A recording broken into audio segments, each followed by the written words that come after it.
उत्तर प्रदेश में role model बनेगा श्रावस्ती। शासकीय जमीनों पर लगेगा शिलापट, दर्ज होगा भूमि का ब्यौरा।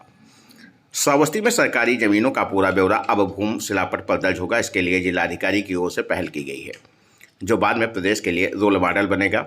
इससे जहां सार्वजनिक भूमि अतिक्रमण मुक्त होगी, वहीं उस पर होने वाले कब्जे की आसानी से पहचान भी हो सकेगी। नगर पालिका परिषद भिनगा व नगर पंचायत इकौना सहित जिले की 357 ग्राम पंचायतों में तमाम ऐसी सार्वजनिक भूमि स्थित है जिनकी जानकारी सिर्फ कागजों तक ही सीमित है।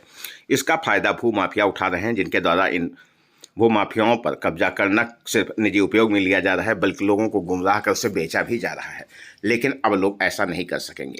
श्रावस्ती जिलाधिकारी अजय कुमार द्विवेदी की ओर से एक नया प्रयोग शुरू किया गया है। इसके तहत नगर व ग्रामीण क्षेत्रों की सभी सार्वजनिक व सरकारी जमीनों को चिन्हित कराकर उनका सीमांकन कराया जा रहा है। साथ ही वहां एक शिलापट भी लगाया जा रहा है, जिस पर भूमि का प्रकार, भूमि की श्रेणी, रकबा, ग्राम सभा व गाटा संख्या आदि दर्ज कराया जा रहा है।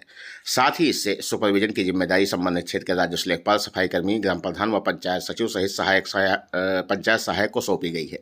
जिलाधिकारी अजय द्विवेदी ने हरिहर पुरानी ब्लॉक के लक्ष्मणपुर इटवरिया में शिलापट लगाकर शुभारंभ किया है। जिलाधिकारी ने 2 भूखंडों पर और 1 भूखंड नवीन पड़ती व 1 बंजर भूमि पर शिलापट स्थापित कर कार्यक्रम का शुभारंभ किया। जिलाधिकारी अजय कुमार द्विवेदी ने बताया कि जिले के समस्त 8000 शिलापट अब तक तैयार कराए जा चुके हैं, जिनका शुभारंभ किया गया है। शिलापट लगाया जा रहा है, इसका सर मुख्य उद्देश्य क्या है? ये अक्सर तहसील दिवस, समाधान दिवस इत्यादि में और प्रतिदिन जन सुनवाई में शिकायतें प्राप्त होती रहती हैं। इसमें अधिकांश शिकायतें इस प्रकार की होती हैं कि शासकीय ज़मीनों पे, संपत्तियों पे कब्जा हो रहा है। इसके दृष्टिगत ये प्लान किया गया है कि जितने भी शासकीय भूमि हैं, जो हमारे सरकारी गाटे हैं, सभी ग्राम पंचायतों में उस पर एक शिलालेख लगाया जाए। ये शिलालेख पत्थर का होगा, पत्थर का है, और इस पे उसका गाटे की संख्या, उसका रकबा माने एरिया और किस श्रेणी की भूमि है, ये उस पर लिखा हुआ है। ये शिलालेख का कोई डैमेज आसानी से ना कर सके, इसलिए पत्थर के शिलालेख पे इसको एंग्रेविंग करके लिखा गया है, खुदवा के लिखा गया है, ताकि इसको कोई मिटा ना सके और आसानी से नष्ट ना कर सके।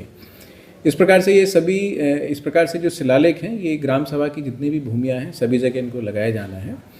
इससे गांव में स्वतः रूप से ये स्पष्ट होगा कि कौन सी भूमि शासकीय भूमि है, और एक प्रकार से फिर अतिक्रमण पे इस पर अंकुश लगेगा, क्योंकि जब भी कोई व्यक्ति ग्राम सभा की भूमि पे अतिक्रमण करने का प्रयास करेगा तो गांव के सभी लोगों को स्वतः ही संज्ञान में आ जाएगा और उसकी तत्काल शिकायत हो जाएगी, और एक सामाजिक और नैतिक दबाव भी बनेगा और लोग इस प्रकार की चेष्टा करने से बचेंगे।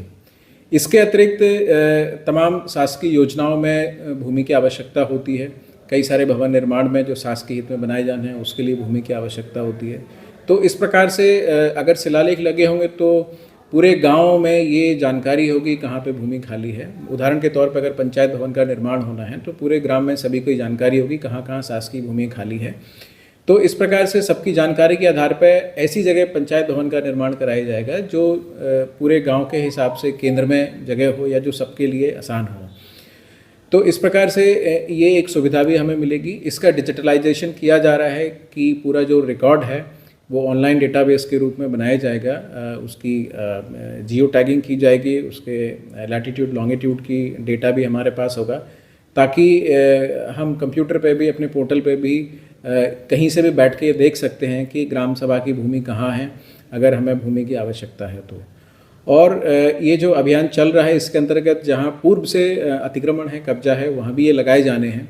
तो इस अभियान के अंतर्गत हमें ये भी पता चलेगा कि वर्तमान में किन किन भूमियों पे अतिक्रमण है या अवैध कब्जे हैं, तो उस हिसाब से उनको फिर नियमानुसार उन पर कार्रवाई की जा सकेगी।